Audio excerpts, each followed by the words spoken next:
Assalamualaikum warahmatullahi wabarakatuh.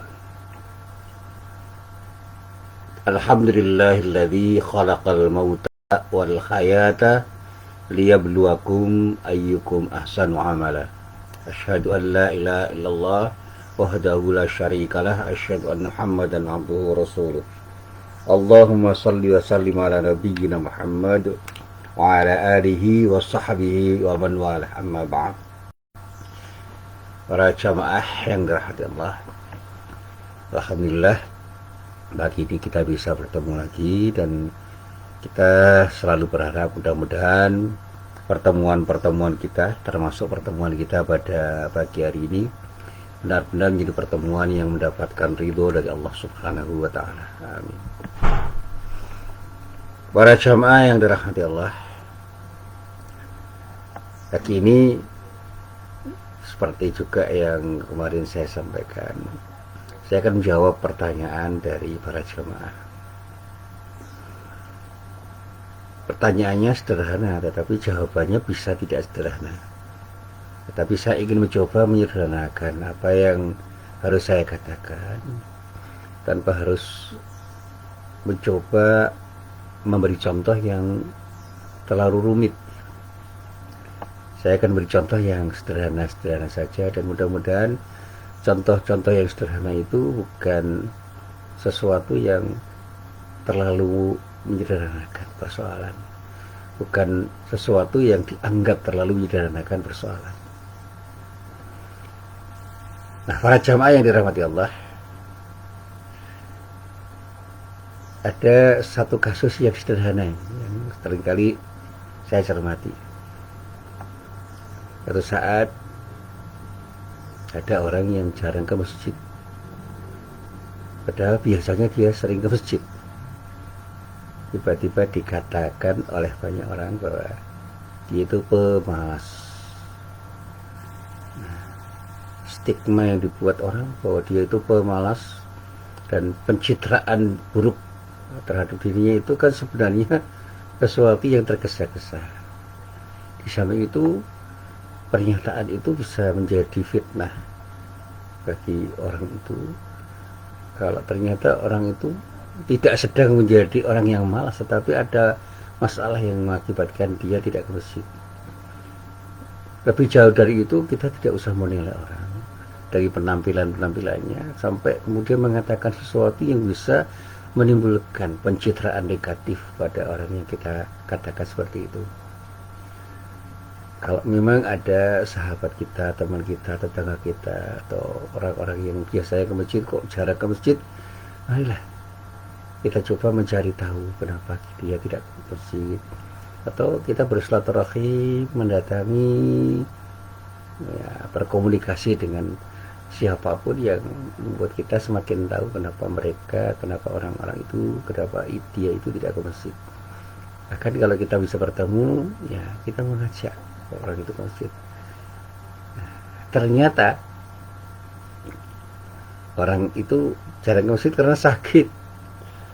Jadi karena sakit di masa pandemi ini kan rentan sekali kalau ada orang ke masjid batuk-batuk dan bersin-bersin, membuat orang bisa takut dia itu kena flu berat, sehingga dia harus istirahat di rumah karena sering bersin dan sering batuk-batuk. Jadi hampir 10 hari dia tidak ke masjid. Tetapi terlanjur dikatakan oleh banyak orang bahwa dia pemalas. Pemalas itu, masa hanya karena pandemi COVID-19 saja tidak pernah ke masjid sama sekali? Ya memang ada orang yang tidak mau ke masjid karena takut, ya karena hati-hati, ya iyalah, itu sikap mereka yang perlu kita hargai. Kita tidak perlu mencela sikap-sikap orang seperti itu, dan bahkan sampai hari ini pun masih ada orang yang tidak berani Jumatan ke masjid karena takut, ya takut ketularan apa gitu.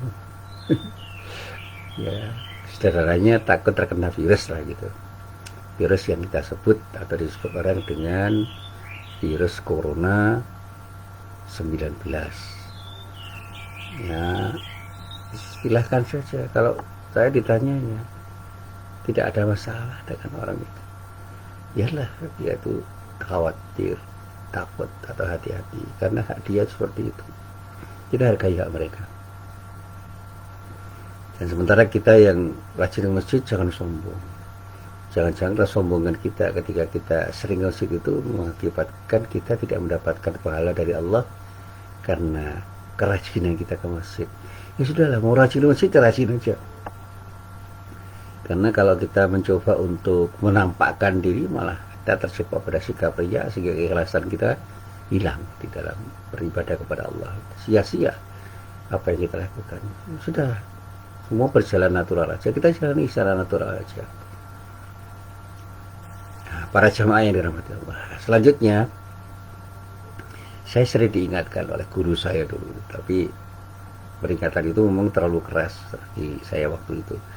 Tapi sekarang ini ketika saya renungkan, peringatan-peringatan itu memang harus saya sikapi dengan sikap bijak. Mereka itu, para guru saya itu selalu mengingatkan, jangan berlebihan di dalam beragama itu. Yang di dalam bahasa Arab disebut ghulu. Jangan berlebihan di dalam beragama itu. Berlebihan itu bisa masuk dalam wilayah akidah, bisa masuk dalam wilayah ibadah, tapi juga bisa masuk dalam wilayah muamalah. Satu contoh yang paling mudah itu begini. Ketika orang itu sudah berlebihan dalam soal akidah, bisa jadi dia terjebak pada penuhanan terhadap taghut. Taghut itu di dalam bahasa Arab dikatakan oleh para ulama dengan definisi yang disebut dengan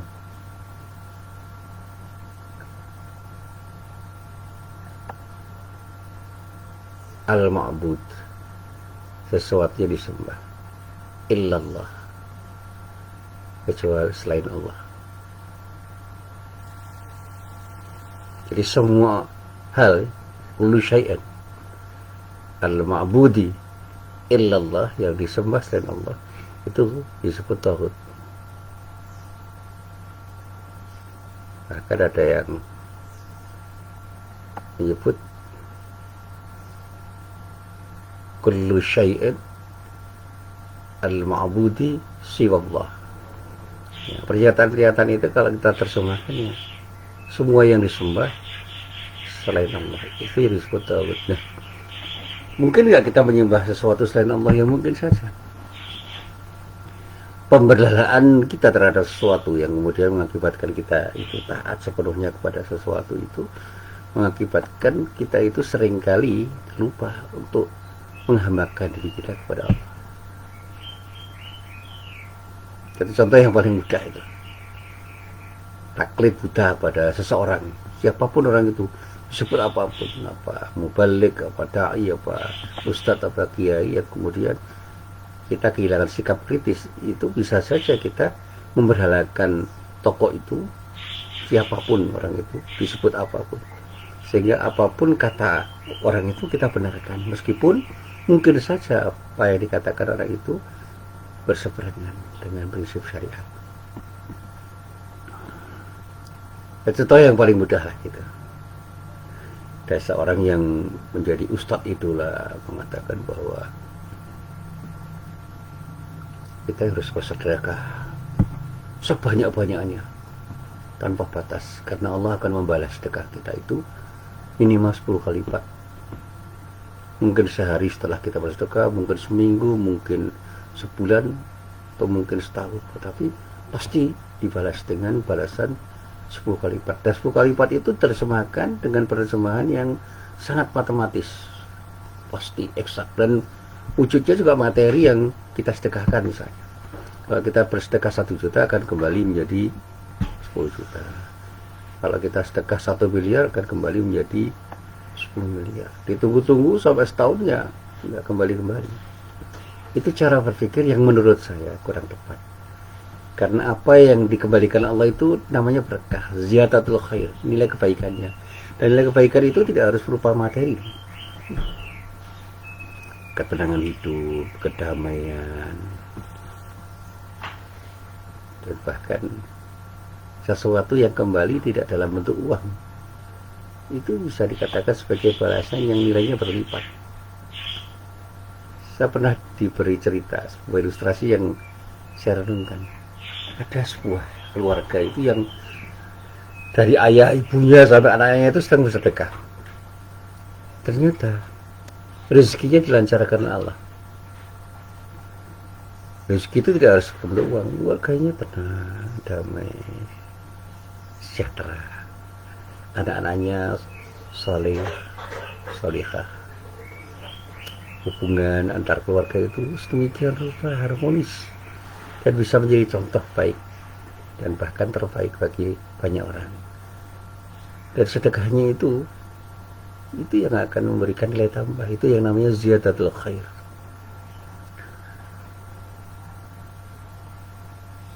Saya ceritakan dulu, ada tukang becak itu yang ketika kami itu saya bersama teman-teman itu sedang membangun sekolah Muhammadiyah. Itu tiba-tiba datang ke sekolah itu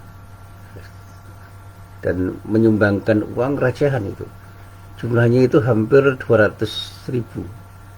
Ya, 100 berapa gitu, 190-an lah gitu. Dihitung oleh guru SD Muhammadiyah itu. Banyak sekali, Pak. Enggak, ini tabungan saya dan saya niatkan untuk menyumbang.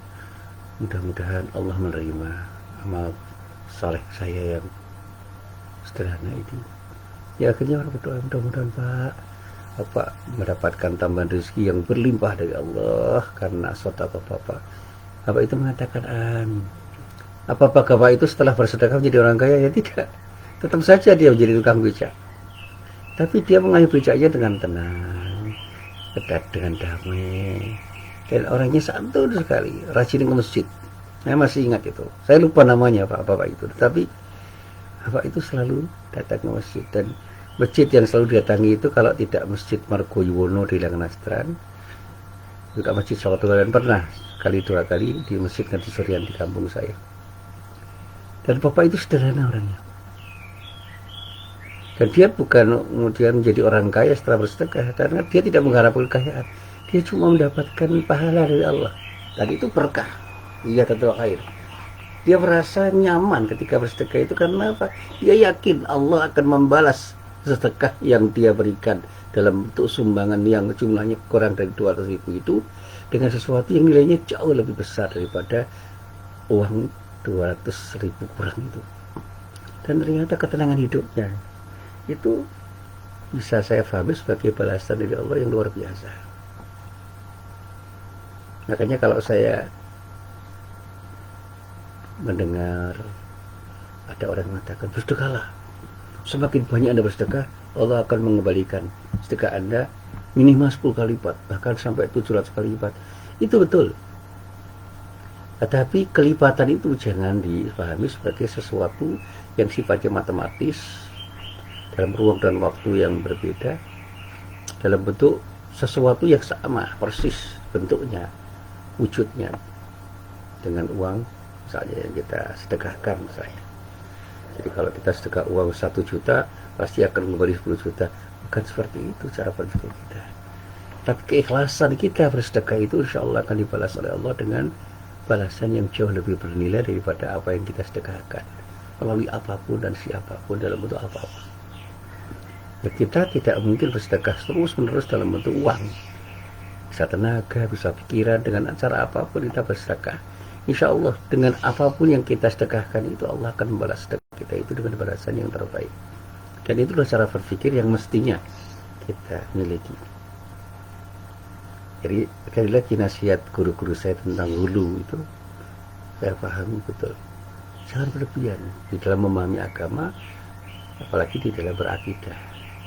Jangan terlalu percaya pada orang sehingga kita tidak punya sikap kritis. Akan maaf, setakzim apapun saya terhadap guru saya telah selalu berpikir kritis. Karena penafsiran atas agama dari siapapun itu bisa dikritisi. Kalau dalam bahasa Arab, qabilun linikos. Jadi tidak bisa kita membenarkan. Dan bahkan saya karena sikap kritis saya terhadap guru-guru saya itu seringkali dipahami orang sebagai sesuatu yang tidak baik. Saya dianggap tidak menghormati. Alhamdulillah. saya bermohon betul kepada Allah, jangan sampai saya tidak menghormati orang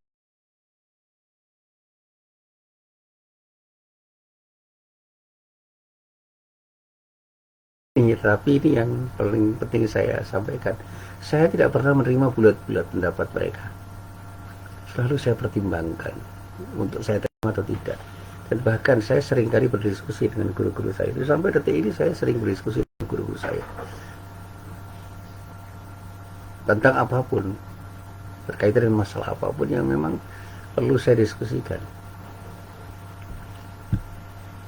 Termasuk di dalamnya ketika saya membaca kitab-kitab tafsir untuk pengajar, saya selalu membanding-bandingkan pendapat para mufassir itu, kemudian saya nilai mana pendapat yang paling proporsional, yang paling tepat untuk saya pakai saat ini, di sini, dan di saat dan di tempat-tempat yang berbeda.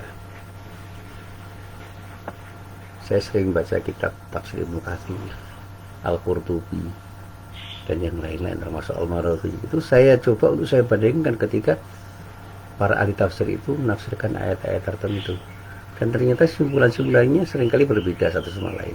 Dan saya mencoba untuk membandingkan, tetap menghargai pendapat-pendapat mereka, tapi saya ambil pendapat-pendapat mereka yang paling relevan untuk saya pakai. Sampai pada batas tertentu saya kritisi dengan sikap-sikap kritis saya, untuk saya berikan tambahan penilaian, dan bahkan kemudian saya mencoba untuk mengelaborasi apa yang dinyatakan oleh para tafsir itu, karena ada kepentingan-kepentingan untuk mengelaborasi pendapat-pendapat mereka di tempat ini, di saat ini, yang memang tidak pernah diberikan penjelasan oleh para ahli tafsir itu. Termasuk tafsir-tafsir tentang ayat-ayat riba, saya coba saya elaborasi, membaca buku-buku tentang persoalan riba yang sekarang ini banyak ditulis oleh para ulama kontemporer, para cendekiawan, para ahli, sehingga perspektif fikih saya terhadap riba itu berkembang karena saya membaca banyak hal tentang persoalan riba itu berkaitan dengan pendapat para ulama di dalam kitab tafsir, kitab-kitab syarah hadis, dan juga kitab-kitab fikih, serta buku-buku baru yang berbicara tentang persoalan riba. Dan semakin kaya pendapat saya tentang riba, itu semakin memantapkan saya untuk mengatakan bahwa riba itu tidak sesederhana yang dipahami oleh orang.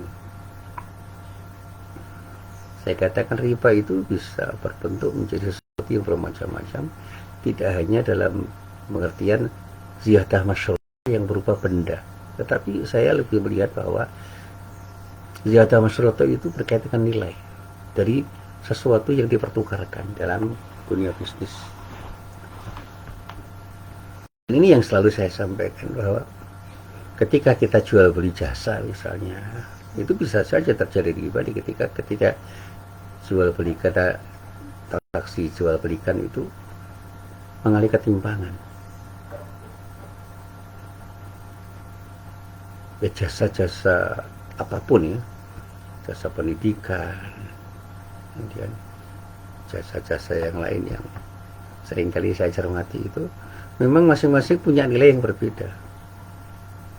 Saya pernah ditanya, Pak, kenapa Pak ada SPP untuk anak SD atau bahkan TK itu yang lebih besar daripada SPP mahasiswa? Ya, TK-nya TK apa, SD-nya di apa, di mana, dan bagaimana mereka memilih SD dan TK itu dibandingkan dengan perguruan tingginya. Ada perguruan tinggi yang memang belum layak jual, menjual prodi-prodi atau program studi tertentu yang memang belum layak jual. Mereka mematok SPP dengan sangat rendah, karena dipatok SPP dengan serendah-rendahnya aja belum banyak orang yang mau kuliah di situ. Tapi ada SD, bahkan TK-TK tertentu yang punya nilai jual sangat tinggi, karena RTK itu menjadi TK yang disebut TK unggulan. Ada treatment di TK dan SD itu yang memang punya nilai lebih dibandingkan TK dan SD yang lain. Dan pada menyebut TK mana, SD mana, saya selalu mengatakan kita harus proporsional menilai. Ya, jumlahnya bisa macam-macam, termasuk SMP, pondok pesantren. Sekarang banyak pondok pesantren itu yang mematok harga sangat rendah, Tapi juga ada beberapa yang mematok harga SPP-nya itu dengan sangat tinggi. Jadi uang masuknya saja sangat tinggi, bisa puluhan juta.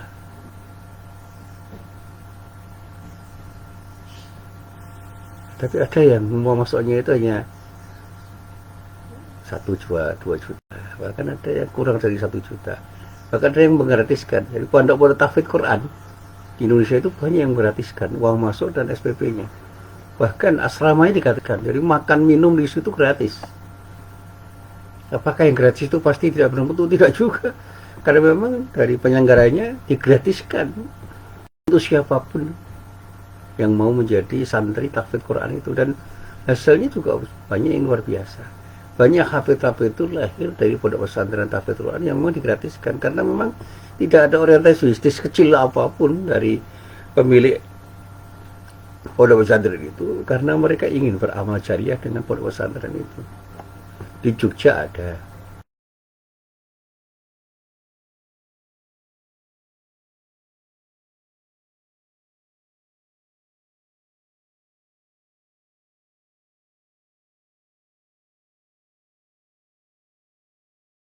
Kan bagi seluruh santrinya.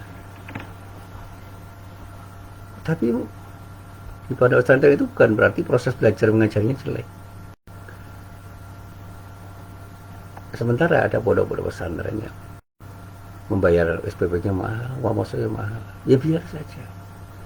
Nah, dalam dunia bisnis juga begitu. Ketika kita itu menjual sesuatu, apakah itu barang atau jasa, bisa jadi mahal dan murahnya itu tergantung pada situasi dan kondisi, pada ruang dan waktu, di mana situasinya itu menggambarkan bahwa memang sesuatu itu bisa dijual mahal dan dijual murah, dan orang mau membeli kalau meskipun dijual mahal, yang lain dijual murah. Demikian juga ketika kita bicara tentang uang. Sekarang kan uangnya uang kertas, bukan dinar, bukan dirham, dan nilai uang itu sangat fluktuatif sifatnya, sangat berubah. Jadi Rp1 dengan $1 Amerika misalnya itu bisa berubah-ubah nilainya ketika dipertukarkan. Dan itu yang kemudian harus kita cermati ketika kita mencoba mencari tahu tentang riba dalam soal bisnis uang. Bisnis uang itu penukaran uang, dan juga menjadikan uang itu sebagai sesuatu yang dipakai sebagai alat membayar.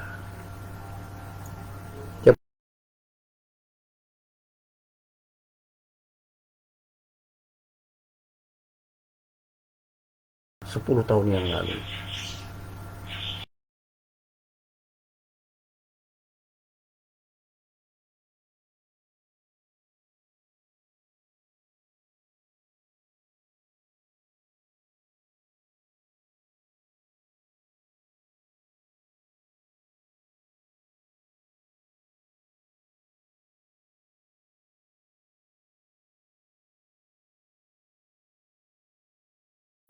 Saya kembalikan 10 juta.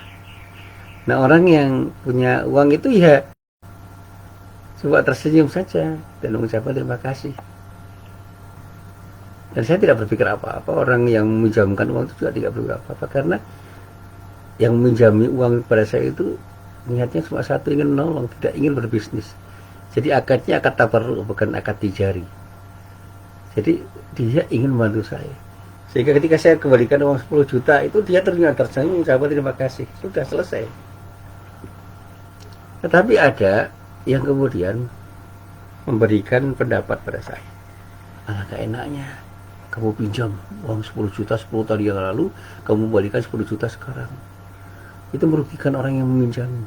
Nah, saya katakan kalau kita itu bertransaksi bisnis, bisa jadi kita hitung uang itu dengan hitungan-hitungan yang terkait dengan nilai uang pada saat itu dan saat sekarang. Yang kita ambil sekarang itu standarnya emas. Emas itu kalau dibeli 10 tahun yang lalu dengan uang 10 juta dengan emas yang sekarang kita beli dengan 10 juta itu pasti wujudnya berbeda. Ya, kalau dulu misalnya harga emas itu 1 gram misalnya 100.000, sekarang 1 juta 1 gram. Nah, kita hitung saja. Ketika kita punya uang 2 juta bisa dapat 10 gram waktu itu 10 tahun yang lalu misalnya. Sekarang kalau kita punya uang 2 juta hanya dapat 2 gram. Jadi kalau kita kembalikan utang saya misalnya 10 tahun yang lalu itu 2 juta yang harganya itu sama dengan 10 gram emas. Sekarang saya kembalikan 2 juta yang nilainya itu sama dengan 2 gram emas, ya saya zalim. Siapa orang yang mengutangi saya? Kalau transaksi utang piutang itu diniatkan atau dinilai sebagai sebuah transaksi bisnis, transaksi yang memang dilakukan dalam rangka untuk mencari keuntungan. Saya masih ingat ilustrasi yang digambarkan oleh Gus Ban. Itu tidak dengan uang, menghargai sesuatu itu dengan sapi misalnya. Kalau saya itu mantu 10 tahun yang lalu dan utang sapi 2 ekor, harga sapi 10 tahun yang lalu itu pasti tidak sama dengan harga sapi saat ini. Harga sapi sekarang ini misalnya 20 juta, 2 ekor itu kan 40 juta. 10 tahun yang lalu misalnya harga sapi mungkin nilainya bisa 1/10 misalnya. Saya juga tahu harga sapi 10 tahun yang lalu berapa. Kita ambil contoh aja, misalnya harga sapi pada waktu itu 5 juta. 2 ekor sapi kan 10 juta. Nah sekarang harga sapi 2 ekor sapi itu 40 juta. Kalau saya utang 2 ekor sapi yang harganya 10 juta dan saya kembalikan sekarang dengan 10 juta, ya tidak akan dapat seekor sapi, aja setengah sapi. Dan orang yang mengutangi saya itu kan rugi. Kalau kita menilai utang piutang itu sebagai sebuah transaksi bisnis. Nah sekarang kalau kita bicara di dunia perbankan, dunia perbankan itu kan memberikan pinjaman atau pembiayaan dalam bank syariah. Yang ketika pinjaman yang disebut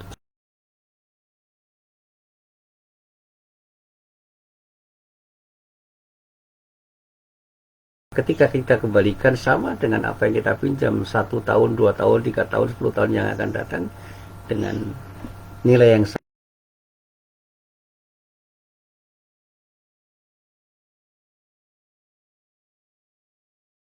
punya keinginan untuk mendapatkan keuntungan.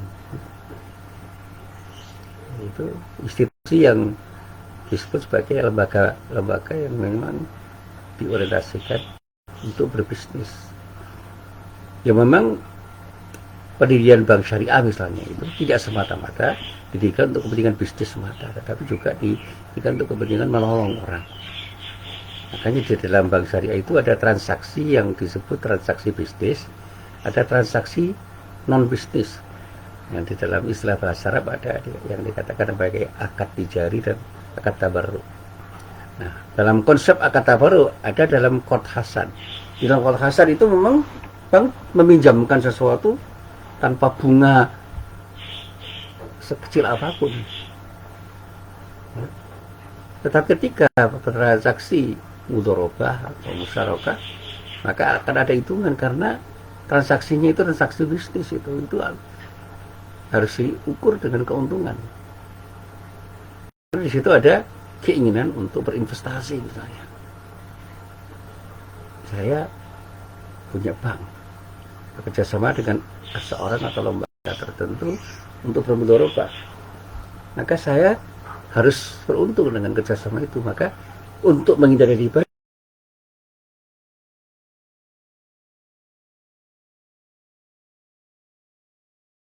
tetapi keuntungan tidak saya patok dengan bunga, tetapi dengan bagi hasil. Bagaimana saya memberikan uang kepada lembaga itu untuk menjadi uang yang akan dikembangkan dalam usaha apapun, sehingga ketika uang itu mendatangkan keuntungan, saya akan mendapatkan sebagian dari keuntungan yang dihasilkan oleh lembaga atau orang yang mengembangkan modal yang berupa uang dari saya itu. Nah, itu yang kemudian bisa menghindarkan diri kita dari riba. Maka nalar bunga itu kemudian diubah dalam perbankan syariah menjadi nalar bagi hasil. Untuk menghindari riba, maka saya katakan, memang kalau kita patok dengan bunga, itu seolah-olah kita memastikan bahwa 1 tahun kemudian, 2 tahun kemudian itu nilai uangnya itu pasti berubah. Dan oleh karena itu saya harus mendapatkan keuntungan nanti dulu. Kalau transaksinya itu transaksi bisnis murni, mungkin kita tidak akan bisa mengatakan silahkan pinjam seberapapun, kembalikan seperti apa adanya. Tetapi kalau transaksinya itu transaksi non bisnis yang disebut akad tabarur, ya tidak bisa begitu. Tapi ada nggak bank itu yang punya transaksi, bank konvensional maksudnya, transaksi non bisnis yang berupa akad tabarur itu? Kalau ada ya sudah, serahkan saja sebagai pinjaman tanpa bunga. Tapi jumlahnya pasti sedikit itu. Karena apa? Kalau semua dipinjamkan dengan tanpa bunga, ya banknya bangkrut. Karena apa? Bagaimana bank itu membiayai dirinya ketika beroperasi? Makanya riba itu tidak sederhana. Makanya kemudian saya katakan bahwa yang penting jangan pernah ada ziyadah masyarakat yang pada saatnya menguntungkan satu pihak dan merugikan pihak yang lain. Sehingga transaksi itu harus dikembangkan dengan segitu rupa. Nah, ini yang kemudian saya katakan. Membahas riba dengan konsep yang tidak jelas itu akan mengakibatkan kita terjebak pada hulu juga, pada tindakan yang pada saatnya mengakibatkan kita itu terjebak pada sesuatu yang berlebihan. Nah, para jamaah yang dirahmati Allah, sekali lagi hulu atau tindakan berlebihan itu tidak hanya pada wilayah akidah dan ibadah, tapi juga pada muamalah. Sehingga ada istilah-istilah yang terkait dengan hulu. Yang pertama yang disebut tanattu, istirahat ekstrim. Rasulullah mengatakan halakal mutanatti'un sampai 3 kali. Celakalah orang-orang yang ekstrim. Beliau itu mengatakan atanto, ada tasyaddud, memberatkan diri. Ya dalam hal apapun, memberatkan diri itu tidak bagus. Tetapi ya sekali lagi, memberatkan diri dalam apa? Dalam beribadah bisa saja.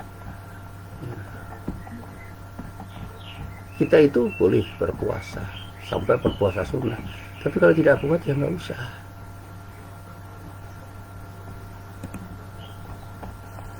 Ya. Sehingga banyak orang yang berpuasa itu berlebih-lebihan. Agama itu mudah. Inna dina yusrun, kata Rasulullah. Agama itu mudah. Wala yushadad dina illa ghalabah. Dan tidak ada seorang yang mencoba bersulit diri dalam beragama itu, melainkan dia pasti akan gagal. Makanya di dalam beribadah pun ada rukhsah, ada keringanan. Saya pernah satu saat mengimami salat maghrib di sebuah tempat, sebuah masjid. Tiba-tiba hujan deras dan ada petir. Langsung dari salah seorang jamaah itu melakukan iqamah, dan saya diminta untuk menjamak salat maghrib itu dengan salat isya. Ya saya lakukan. Tetapi ada orang yang marah-marah setelah saya sholat itu, karena saya melampaui batas. Karena apa? Masa hujan begini saja di jamak, padahal rumah kita dekat. Ya rumah dia dekat, yang lain kan rumahnya jauh. Dan kesulitan dia untuk kembali ke masjid kalau dalam keadaan seperti itu, ketika dia harus kembali ke rumah. Maka saya katakan dalam bahasa saya sehari-hari,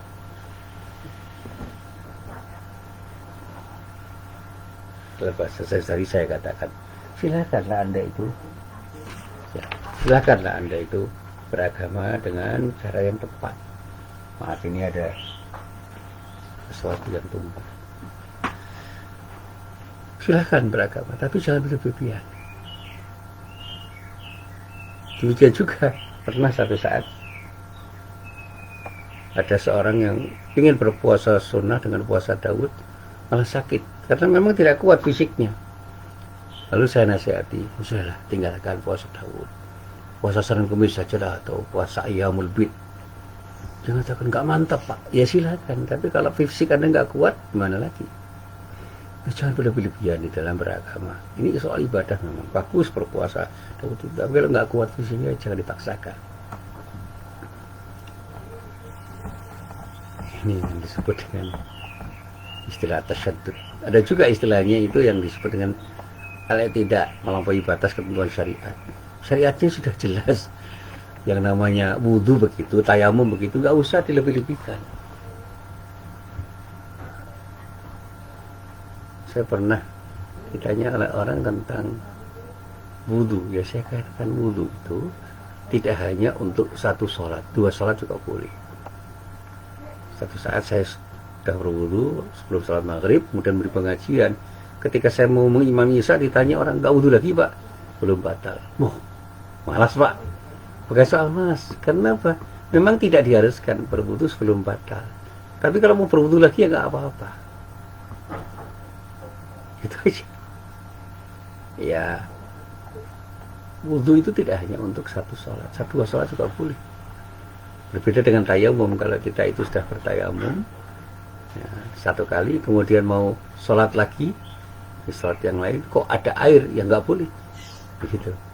Bahkan banyak ulama mengatakan mensyaratkan untuk tayamum lagi, ya tayamum lagi. Tapi ada juga yang mengatakan bisa juga untuk dua sholat. Tapi ini sekali lagi saya katakan jangan memaksakan deh untuk melalui ketentuan syariat. Sudah, syariat Allah itu sudah jelas, nggak usah ditambahi.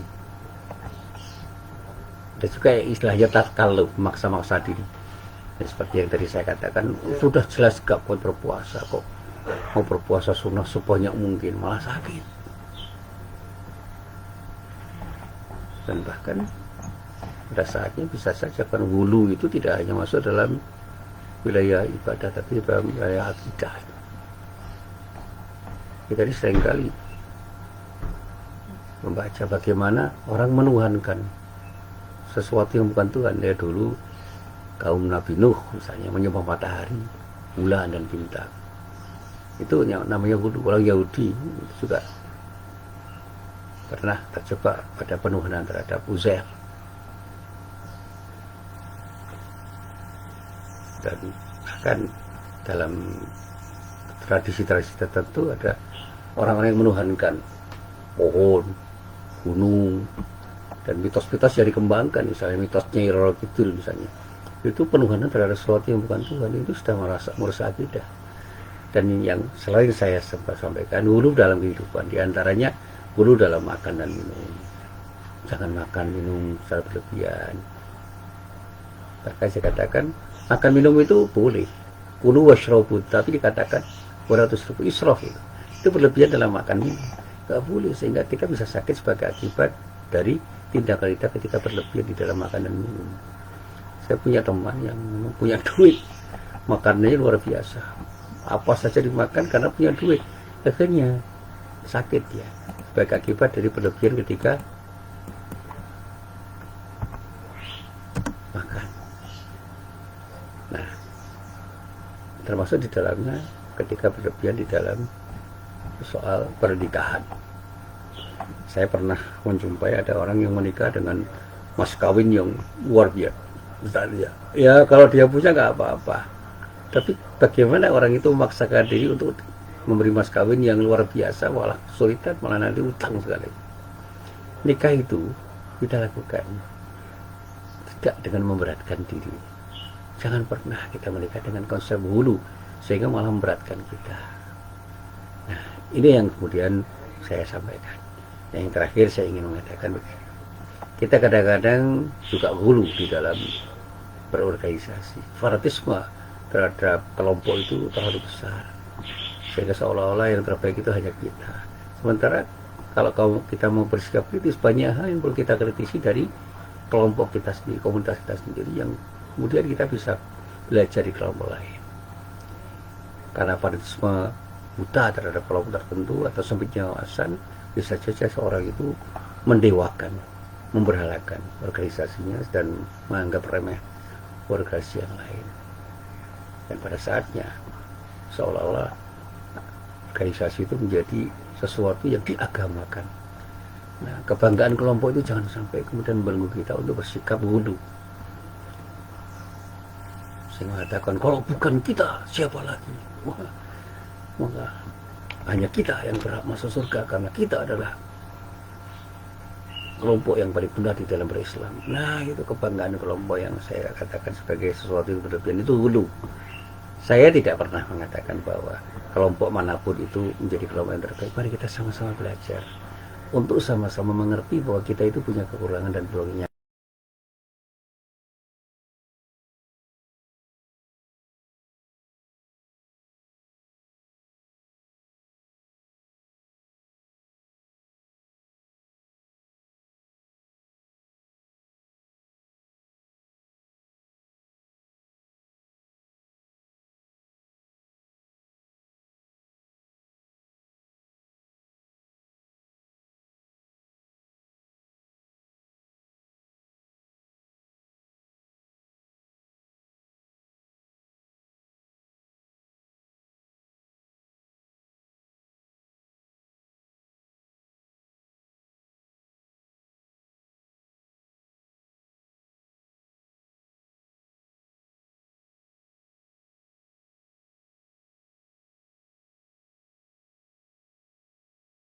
itu sama-sama punya kemungkinan untuk saling menyapa.